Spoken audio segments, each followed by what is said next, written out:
கண்ணீர் நம்ம அழறோம் இல்லையா, கண்ணிலேருந்து சிந்துற கண்ணீருக்கு ரொம்ப ஒரு ஸ்பிரிச்சுவல் ஆங்கிள் இருக்குது. பயங்கர சக்தி வாய்ந்த விஷயம் நம்ம கண்ணிலேருந்து வர கண்ணீர். நீங்கள் கம்யூனிகேட் பண்ணணும், தொடர்பு கொள்ளணும்னு நினைக்கிறீங்களா?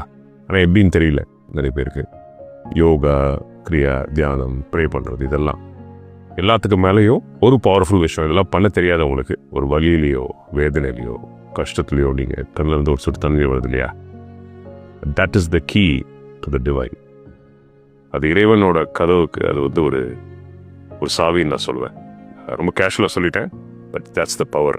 எப்படி கடவுளை கும்பிடுறது, எப்படி இறைவனை நம்ம கூட வச்சுக்கிறது, கூட கொண்டு வர்றது, நம்ம கஷ்டத்தில் இருக்கிறோம் அப்படின்றத எப்படி ஒரு விடை வேணும் அப்படின்னு நினைக்கிற டைமில் க்ரைங் இஸ் ஓகே. மனசு விட்டு அழுங்க.